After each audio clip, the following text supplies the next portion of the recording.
What's up guys, welcome back to the channel. Today we're going to do a review of my Runaway Camper, the cool camp that I've had for a little over a year that I've used pretty extensively. I'm going to go over everything I did to it, how it's held up during that year, and the few issues that I've had with it. Okay, so right off the bat, this is a 2022 model. This is the all composite model. There's no wood inside this camper, and I got this in 2022. It is now 2024.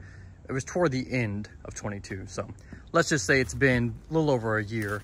And this model comes standard with a couple things, but a few things I opted for. It does come standard with the 5,000 BTU air conditioner. It does not come standard with that awning. I put that on. I opted extra for the roof rack. That came from the factory. And I opted extra for the propane tank and the holder, as well as the black diamond plate on the front and the fenders. And I opted extra for the rear door that I love. So everything else comes, oh, I'm sorry, I opted extra for the Yakima road shower. This is a 7-gallon road shower. That was extra as well. But the window on the side, the power bank, or power station I should say, power outlet, that comes standard. There is a power station that comes on the inside. We'll check that out later. And let's see, the windows come standard, the side door obviously is standard, and that's pretty much it.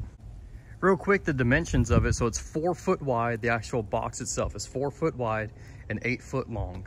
So now that you know really what comes standard on it and what I opted extra for, let's get into how it's been doing and some extra things that I've done to it to make it more my own and to make it more usable for what I use it for.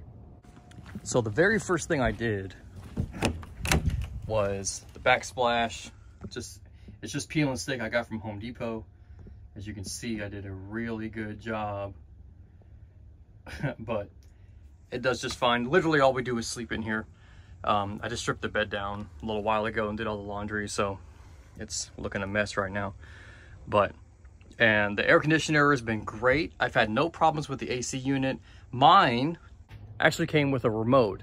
Not all the ones do. At least back then, you couldn't get a remote with every one. It was kind of a luck of the draw thing. I'm not sure how it is now, but I know my buddy Kevin, who's got one as well. I'll leave a link to his channel below, Overland Florida. He's got the bigger version of mine and a more off-road version of mine, or overall nicer and better version of mine. His did not come with a remote, but mine did. So I think back then it was luck of the draw on who got one. I don't think they really planned it, but that might be different now. So call them up and check with them. You probably can get one, but having the remote's nice because if you want to turn the air conditioner off while you're inside, you got to get up and you got to go all the way to the front of the camper and hit the button. If you got the remote, all you got to do is just hit the button, done. So the second thing I've done to the camper, other than the mattress, which obviously, so when you get this camper, it is completely empty. It is just an empty box. You can do whatever you want with it. Only thing that comes with it is the power bank, the air conditioner, and this top shelf. Everything else, you can do whatever you want. So all I did was stick a mattress in here and opted for a little bit of these LED strip lights, which for this size camper, these strip lights are more than enough to light up the whole thing on the inside. And I think it costs, I don't know, 10 bucks from Amazon, 15 bucks maybe. So that's what I've done to it on the inside. And that's really all you need if you just want to get out and go camping. It does have, I forget how long this mattress is. I want to say it's almost 6 foot, about 6 foot. And it leaves you a good amount of space to store things while you're traveling. I normally put our refrigerator right here because it fits perfectly in this spot, and our 1500 watt power bank right here.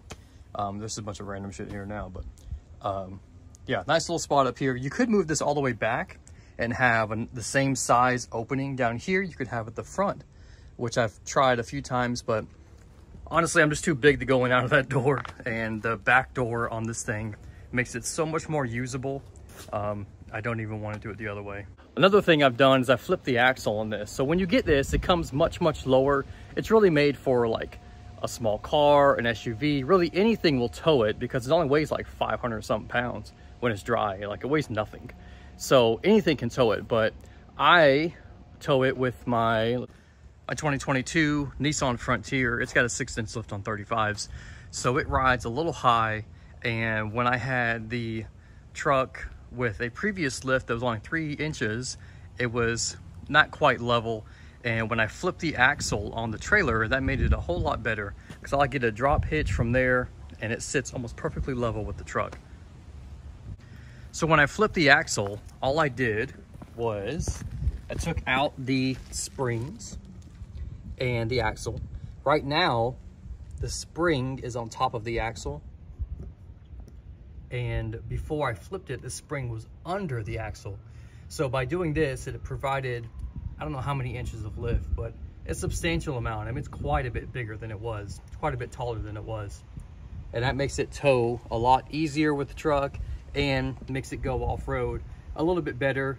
Honestly, my main problem wasn't the axle isn't sitting so low, but the tail end sat so low that if you went over any kind of like hill or decline or incline, the tail lights or the license plate would be dragging the ground. So doing it this way, it's quite a bit taller than it was before. I'll leave a link down to that video. Just shows you the process of it. It's pretty straightforward. There's not like a ton of detail in it, but you can see what it looked like before, what it looked like after, and get you all that info there.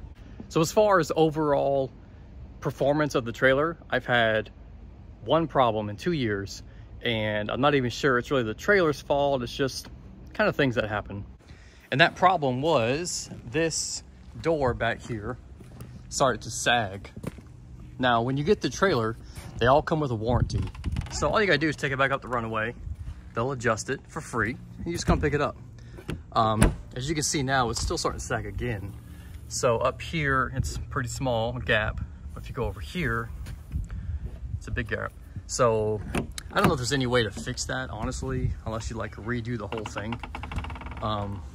But they adjusted it. I had no problem.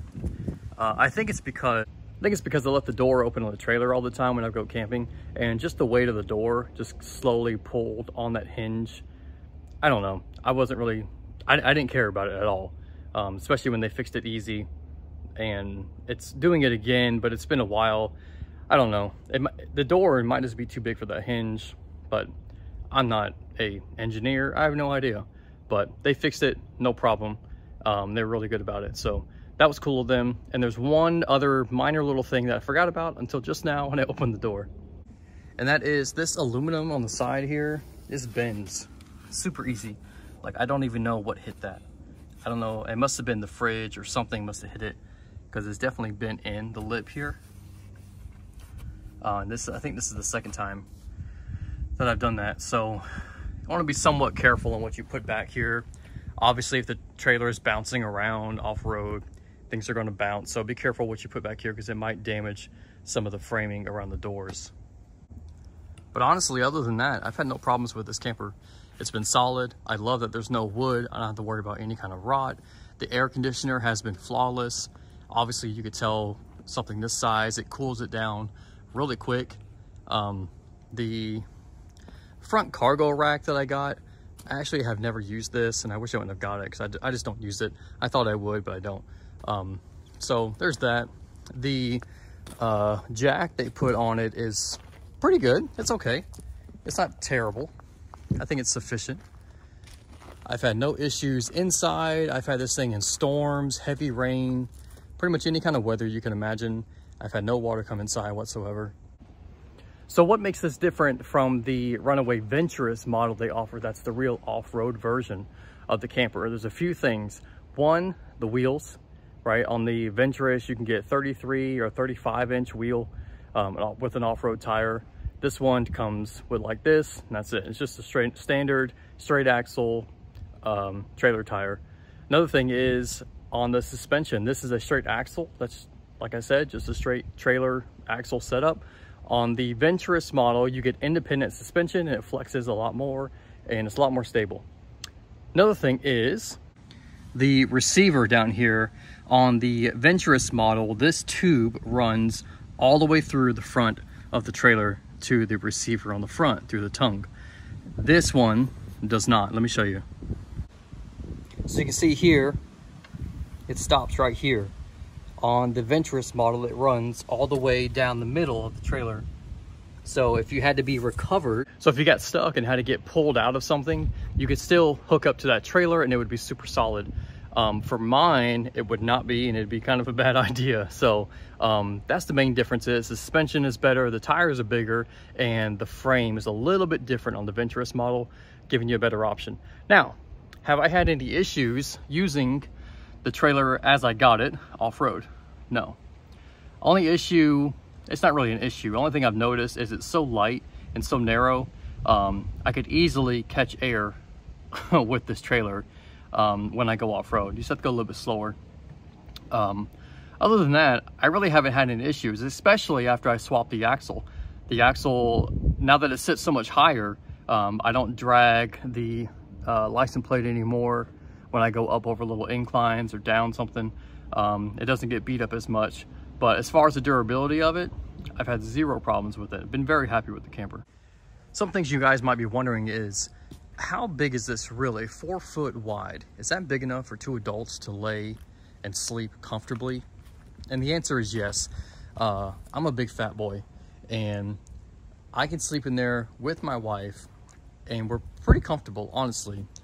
Only thing we can't do is we both can't lay on our back at the same time, but that's not a big deal for us. If one of us is on our back, the other one kind of has to be on our side, or our arms barely overlap. But that's not a big deal for us. We usually like that anyway. So, but yeah, it's not a big deal at all. If you get the 6 foot version, 6 foot wide by 8 foot long, you've got tons of room. And this one here, if you're just looking to get into the camper and just, you know, get out there and get camping, this is a great option. When I just camp by myself, it's more than enough room, plenty of room. With me and my wife in there, it gets a little tight sometimes. But like I said, if one person's on their back, the other person can be on their side, or vice versa. It's not too bad at all.